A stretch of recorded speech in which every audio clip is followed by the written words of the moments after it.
Mira, el día del diagnóstico que diagnosticaron a Jerome con fibrosis quística, la verdad es que es un día que no se me olvida. Yo miraba al médico, yo miraba a mi marido con el bebé en brazos y yo pensaba, lo que me está diciendo este hombre es de mi bebé.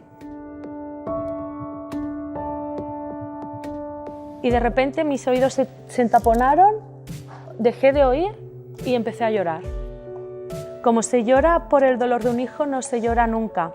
Es un llanto totalmente diferente, sale de un sitio diferente. Toda mi alegría se fue a un sitio muy vacío, muy triste y muy negro, que es la depresión, ¿no? De repente hubo un día que me planteé que solo tenía dos opciones: o dejar que me arrastrara la corriente sabiendo que al final me iba a ahogar y me iba a hundir, o pensar, hostia, tienes una hija con 3 años, acabas de ser mamá, tú ahógate más tarde si quieres, pero sálvalos a ellos, sin saber que salvándolos a ellos me salvaba a mí también.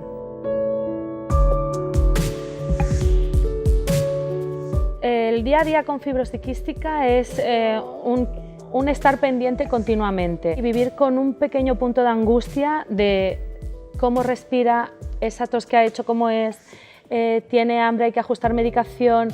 Entre otras muchas cosas, hay dos tipos de afectados de fibrosis quística: los pancreáticos suficientes, que es que su páncreas produce las enzimas que absorben las grasas, las vitaminas y los nutrientes de manera natural, y los pancreáticos insuficientes, como es el caso de Jerome. Entonces, estas enzimas a él se las damos de manera artificial, con un medicamento que hay que ajustar siempre en base a la grasa que tiene eso que va a comer, la cantidad de comida que va a ingerir, y no puede llevarse nada a la boca sin previamente tomar estas enzimas. Por el sudor pierden 20 veces más sodio de lo normal, de lo que es una persona no afectada, entonces se deshidrata. Durante todo el día hay que estar ofreciéndole suero.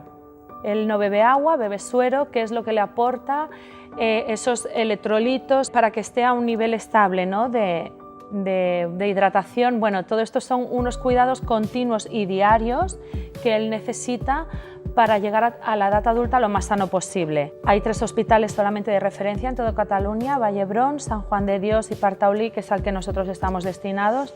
Hay un equipo excepcional a todos los niveles, tanto en cuidados como en la persona afectada como con la familia, y lo controlan muchísimo. Nosotros vamos cada semana al hospital, le hacen su fisioterapia respiratoria específica para él. Una vez al mes se le hace un cultivo, se le coge un poquito de moco de la garganta y se analiza.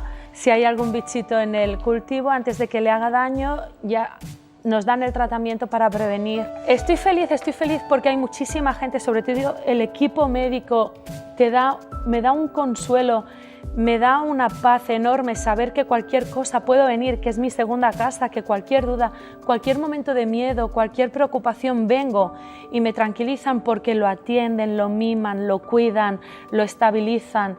Entonces, dentro de toda esa vorágine, dentro de toda esa locura emocional, bueno, sabes que hay mucha gente que está contigo, ¿no?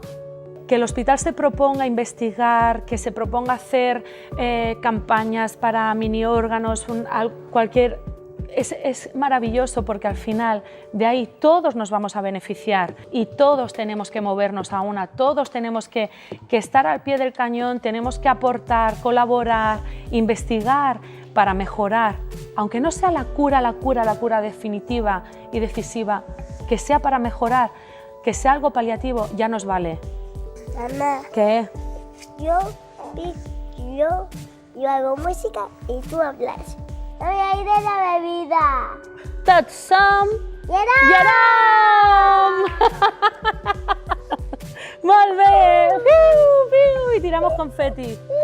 ¿Y a ti te gusta mucho el Partaulí? Si me tratan bien, al menos te quiero. Te quiero, te amo, te amo.